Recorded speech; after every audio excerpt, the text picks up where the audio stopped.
Hello guys, કેમ છો? I hope સારા જ હશો. તો શું તમે પણ ધોરણ 10 પાસ કર્યું છે અથવા ગ્રેજ્યુએશન કરેલું છે અને સરકારી નોકરીની તૈયારી કરતા છો? તો આ વિડીયો છેલ્લા સુધી જરૂરથી જોજો.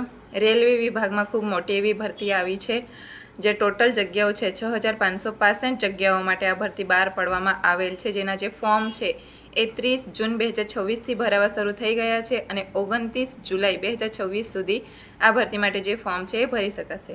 હવે આ જે ભરતી છે એ ટેકનિશિયન માટેની છે, ટેકનિશિયન ગ્રેડ 1 અને ટેકનિશિયન ગ્રેડ 3.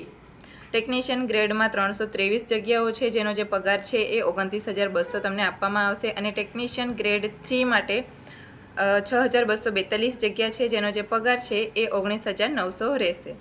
એજ્યુકેશનની વાત કરીએ તો જો તમારે ટેકનિશિયન ગ્રેડ 1માં ફોર્મ ભરવો છે તો તમે BSc કરેલું હોવું જોઈએ અથવા ડિપ્લોમા કરેલું હોવું જોઈએ અથવા એન્જિનિયરિંગની ડિગ્રી એટલે કે BE અથવા BTech કરેલું હોવું જોઈએ. કયા વિષય માંગેલા છે તો BSc, ડિપ્લોમા કે પછી એન્જિનિયરિંગ એ તમે ઇલેક્ટ્રોનિક્સ, ફિઝિક્સ, કોમ્પ્યુટર સાયન્સ અથવા ઇન્ફોર્મેશન ટેકનોલોજી અથવા ઇન્સ્ટ્રુમેન્ટેશનમાં કરેલું હોવું જરૂરી છે.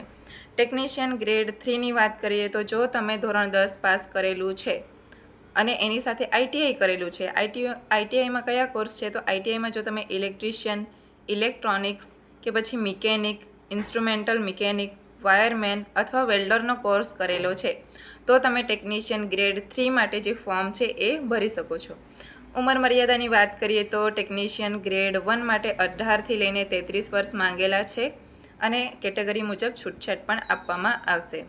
ટેકનિશિયન ગ્રેડ 3 માટે 18થી લઈને 30 વર્ષ માંગેલા છે, એમાં પણ કેટેગરી મુજબ છૂટછાટ આપવામાં આવશે.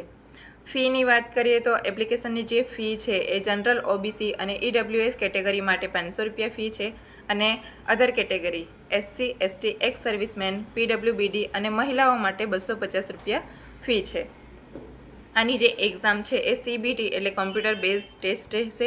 તમારે ફક્ત એક એક્ઝામ આપવાની રહેશે અને તમને જે ભરતી માટે છે એ લેવામાં આવશે. ખૂબ સારી એવી ભરતી છે.